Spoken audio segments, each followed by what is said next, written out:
ಈತನನ್ನ ಕರ್ಕೊಂಡು ಹೋಗೋದಾದ್ರೂ ಕೂಡ ಹೈ ರಿಸ್ಕ್ಗೆ ಭದ್ರತಾ ವ್ಯವಸ್ಥೆಯನ್ನ 10 ಬಾರಿ ಪರಿಶೀಲಿಸಿನೇ ನಿಯೋಜನೆ ಮಾಡಿರ್ತಾರೆ. ಸೊ ಈ ಭದ್ರತಾ ದೃಷ್ಟಿಯಿಂದ ನೀವು ಗಮನಿಸಿದ ಹಾಗೆ ಏನೆಲ್ಲ ಆಗ್ತಾ ಇದೆ ಅಲ್ಲಿ, NIA ಕಚೇರಿ ಬಳಿ ಇರಬಹುದು ಅಥವಾ NIA ವಿಶೇಷ ಕೋರ್ಟ್ ಬಳಿಯಲ್ಲಿ ಇರಬಹುದು ಅಥವಾ ಪಾಲಂ ಏರ್ ಬೇಸ್ ನಲ್ಲಿ ಒಟ್ಟಾರೆ ಭದ್ರತಾ ವ್ಯವಸ್ಥೆ ಯಾವ ರೀತಿ ಇದೆ ಅದನ್ನು ವಿವರಿಸ್ತಾ ಹೋಗೋದಾದ್ರೆ? ಇನ್ನು ಭದ್ರತಾ ವ್ಯವಸ್ಥೆಗೆ ಸಂಬಂಧಪಟ್ಟಂತೆ ಏನು 3 ಕಡೆ ಅಂದ್ರೆ ಏನು ಪಾಲಂ ಏರ್ ಬೇಸ್ ಏನಿದೆ, ಪಾಲಂ ಏರ್ ಬೇಸ್ ಇರಬಹುದು, ಪಾಟಿಯಾಲ ಕೋರ್ಟ್ ಇರಬಹುದು, ಹಾಗೇನೆ ಮತ್ತೊಂದು NIA ಕೇಂದ್ರ ಕಚೇರಿ ಇರಬಹುದು. 3 ಭಾಗದಲ್ಲಿ ಟೈಟ್ ಸೆಕ್ಯೂರಿಟಿಯನ್ನ ಮಾಡಿದೆ. ಅಲ್ಲಿನ ಟ್ರಾಫಿಕ್ ರೂಲ್ಸ್ ಅನ್ನ ಕೂಡ ಸಂಪೂರ್ಣವಾಗಿ ಬದಲಾವಣೆ ಮಾಡಿರ್ತಕ್ಕಂಥದ್ದು. ಟ್ರಾಫಿಕ್ ನಲ್ಲಿ ಎಲ್ಲೂ ಕೂಡ ಅಂದ್ರೆ ಈ ಒಂದು ದೆಹಲಿಯ ಪ್ರದೇಶದಲ್ಲಿ ಏನಿದೆ ಸಾಕಷ್ಟು ಟೈಟ್ ಸೆಕ್ಯೂರಿಟಿ, ಅಲ್ಲಲ್ಲಿ CRPF ಯೋಧರು ಇದ್ದೇ ಇರ್ತಾರೆ ಪ್ರಮುಖವಾಗಿ. ಹಾಗಾಗಿ ಇನ್ನಷ್ಟು CRPF ಯೋಧರನ್ನ ಮತ್ತಷ್ಟು ಟೈಟ್ ಸೆಕ್ಯೂರಿಟಿಯನ್ನ ಮಾಡುವಂತಹ ಕೆಲಸವನ್ನ ಮಾಡಿದೆ. ಆ ಭಾಗದಲ್ಲಿ ಸಂಪೂರ್ಣವಾಗಿ ಟ್ರಾಫಿಕ್ ಅನ್ನ ಒಂದಷ್ಟು ಕಡಿಮೆ ಮಾಡುವಂತಹ ಎಲ್ಲಾ ಕೆಲಸವನ್ನು ಕೂಡ ಮಾಡಿರುವಂತದ್ದು.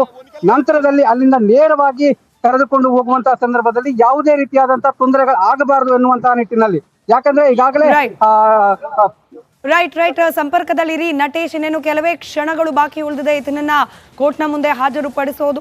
ಸಹಜವಾಗಿ NIA ಅಧಿಕಾರಿಗಳು ಈತನ ವಿಚಾರಣೆಯನ್ನ ಪ್ರಾರಂಭ ಮಾಡ್ತಾರೆ. ಫಾರ್ಮಲ್ ಪ್ರೊಸೀಜರ್ಗಳೇನಿದೆ ಅದೆಲ್ಲ ಈಗ ಆ ಪಾಲಂ ಏರ್ಬೇಸ್ನ ಒಳಗೇನೆ ಆಗ್ತಾ ಇರೋದು. ಮೆಡಿಕಲ್ ಎಕ್ಸಾಮಿನೇಷನ್ ಕೂಡ ಏರ್ಬೇಸ್ನ ಒಳಗೇನೆ ನಡೀತಿದೆ ಅನ್ನೋ ಮಾಹಿತಿ ಇದೆ. ಇದ್ರ ಬಗ್ಗೆ ಮತ್ತಷ್ಟು ಲೈವ್ ಅಪ್ಡೇಟ್ಸ್ ನಿಮ್ಮ ಮುಂದೆ ಇಡ್ತಾ ಹೋಗ್ತೀವಿ.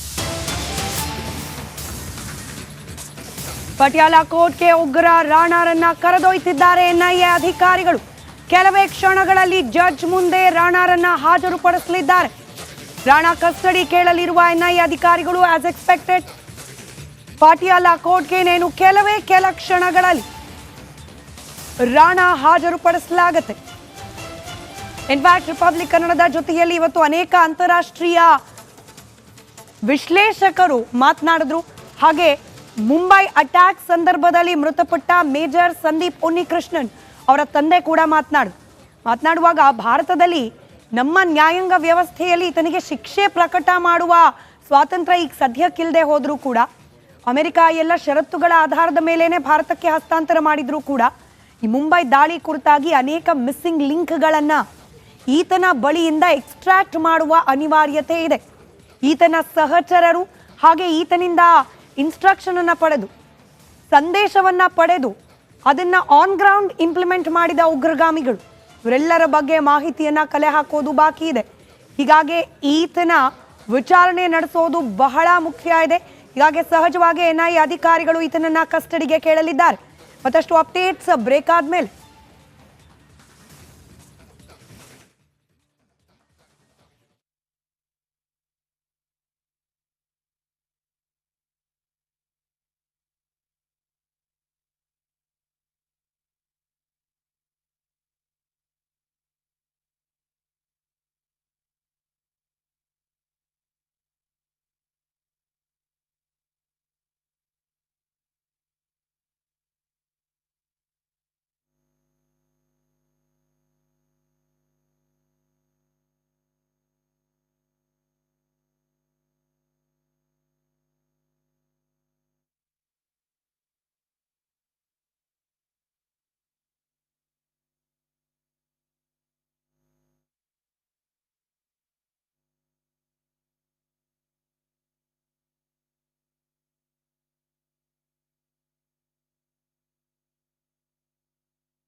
ಪಟಿಯಾಲ ಕೋರ್ಟ್ಗೆ ಉಗ್ರ ರಾಣಾರನ್ನ ಕರೆದೊಯ್ದ ಎನ್ಐಎ ಅಧಿಕಾರಿಗಳು. ಕೆಲವೇ ಕೆಲ ಕ್ಷಣಗಳಲ್ಲಿ ಜಡ್ಜ್ ಮುಂದೆ ರಾಣಾ ಹಾಜರುಪಡಿಸುವ ಸಾಧ್ಯತೆ.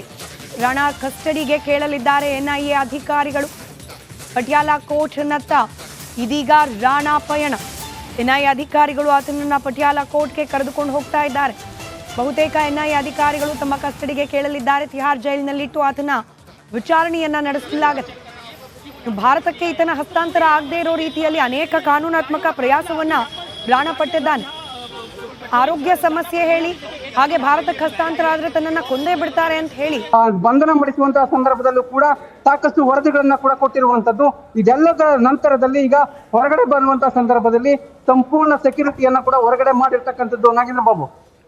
ಎಸ್ ನಟೇಶ್, ಈಗ ನೀವಿರುವಂಥ ಜಾಗದಲ್ಲಿ ಯಾವ ರೀತಿಯಾಗಿ ಇದೆ ಅದನ್ನು ತೋರಿಸ್ತಾ ವಿವರಿಸ್ಬೋದಾ ನಟೇಶ್?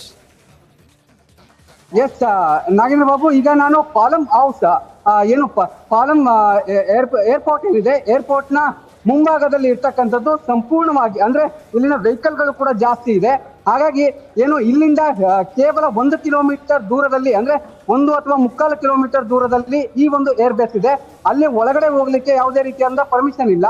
ಸಂಪೂರ್ಣವಾಗಿ ಟೈಟ್ ಸೆಕ್ಯೂರಿಟಿ ಇರೋದ್ರಿಂದ ಸಾಕಷ್ಟು ಏನು ಮುನ್ನೆಚ್ಚರಿಕಾ ಕ್ರಮಗಳನ್ನ ಇಲ್ಲಿನ ಅಧಿಕಾರಿಗಳು ಕೂಡ ಕೈಗೊಂಡಿರ್ತಕ್ಕಂಥದ್ದು. ಹಾಗಾಗಿ ಯಾವುದೇ ಪರ್ಮಿಷನ್ ಇಲ್ಲ, ಅಂದ್ರೆ ಮಾಧ್ಯಮ ಇರ್ಬೋದು ಅಥವಾ ಬೇರೆ ಅಧಿಕಾರಿಗಳಿರ್ಬೋದು, ಯಾರಿಗೂ ಕೂಡ ಅಲ್ಲಿ ಎನ್ಐಎ ಅಧಿಕಾರಿಗಳನ್ನ ಹೊರತುಪಡಿಸಿ ಬೇರೆ ಯಾರಿಗೂ ಕೂಡ ಪರ್ಮಿಷನ್ ಇಲ್ಲ ಎನ್ನುವಂತಹ ಕಟ್ಟೆಚ್ಚರವನ್ನ ಕೂಡ ಅಲ್ಲಿ ವಹಿಸಿರ್ತಕ್ಕಂಥದ್ದು. ಹಾಗಾಗಿ ಸಂಪೂರ್ಣ ಅಂದ್ರೆ ಈ ಒಂದು ಭಾಗದಲ್ಲಿ ಏನು ಏರ್ಪೋರ್ಟ್ ಹಾಗೂ ಏರ್ ಬೇಸ್ ಎರಡೂ ಕೂಡ ಅಕ್ಕಪಕ್ಕದಲ್ಲೇ ಇರೋದ್ರಿಂದ ಎರಡೂ ಕಡೆ ಸಂಪೂರ್ಣ ಟೈಟ್ ಸೆಕ್ಯೂರಿಟಿಯನ್ನ ಮಾಡಿರುವಂತದ್ದು. ಇನ್ನೇನು ಕೆಲವೇ ಕ್ಷಣಗಳಲ್ಲಿ ಅವರನ್ನ ಹೊರಗಡೆ ಕರೆತಂದು ಎನ್ಐಎ ಅಧಿಕಾರಿಗಳು ಆತನನ್ನ ಕೋರ್ಟ್ಗೆ ಹಾಜರುಪಡಿಸಬೇಕಾ ಅಥವಾ ಎನ್ಐಎ ಕಚೇರಿಗೆ ಕರೆದುಕೊಂಡು ಹೋಗ್ಬೇಕಾ ಎನ್ನುವಂತಹ ತೀರ್ಮಾನವನ್ನ ಕೂಡ ಮಾಡಲಿರುವಂತದ್ದು. ನಾಗೇಂದ್ರ ಬಾಬು. ರೈಟ್ ನಟೇಶ್, ಎಷ್ಟು ಹೊತ್ತು ಆಗ್ಬಹುದು? ಈಗ 2 ಆಪ್ಷನ್ ಇರೋದು. ಒಂದು, ಅವ್ರನ್ನ ವರ್ಚುವಲಿ ಕೋರ್ಟ್ ಮುಂದೆ ಹಾಜರುಪಡಿಸೋದು ಅಥವಾ ನೇರವಾಗಿ ಆತನನ್ನೇ ಕೋರ್ಟ್ಗೆ ಕರ್ಕೊಂಡು ಹೋಗೋದು. ಸದ್ಯಕ್ಕೆ ಲಭ್ಯವಾಗ್ತಿರುವ ಮಾಹಿತಿ ಪ್ರಕಾರ ಏನಾಗಬಹುದು ಅಂತ ಹೇಳಿ? ಸ್ಮಿತಾ, ಇಲ್ಲಿ 2 ಆಪ್ಷನ್ ಇರುತ್ತೆ. ಪ್ರಮುಖವಾಗಿ ಒಂದು, ಕೋರ್ಟ್ಗೆ ಕರೆದುಕೊಂಡು ಹೋಗ್ಬೇಕಾಗತ್ತೆ. ಯಾಕಂದ್ರೆ 24 ಗಂಟೆ ಟೈಮ್ ಇದೆ.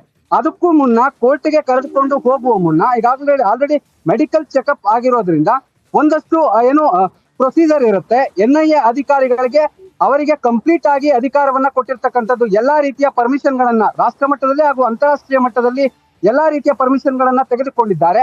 ಈಗಾಗಲೇ ಏನು ಏರ್ಬೇಸ್ ನಲ್ಲಿ ಒಂದಷ್ಟು ಏನು ವರದಿಗಳೇನಿದ್ದಾವೆ ಎಲ್ಲಾ ಕ್ರಮಗಳನ್ನ ಕೂಡ ಕೈಗೊಂಡಿರುವಂತದ್ದು.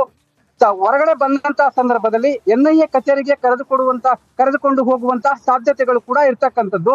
ಯಾಕಂದ್ರೆ ಏನು ಕೋರ್ಟ್ಗೆ ಹಾಜರುಪಡಿಸಿದಂತಹ ಸಂದರ್ಭದಲ್ಲಿ ಒಂದಷ್ಟು ಮಾಹಿತಿಗಳನ್ನ ಈಗಾಗಲೇ ಕಲೆ ಹಾಕಬೇಕಾಗುತ್ತೆ. ಯಾಕಂದ್ರೆ ನೇರವಾಗಿ ಎನ್ಐಎ ಅಧಿಕಾರಿಗಳಿಗೆ ಏನು ಏರ್ಪೋರ್ಟ್ ನಲ್ಲಿ ಸಿಕ್ಕಿರೋದ್ರಿಂದ ಒಂದಷ್ಟು ಮಾಹಿತಿಗಳನ್ನ ಕಲೆ ಹಾಕಿ ತದನಂತರದಲ್ಲಿ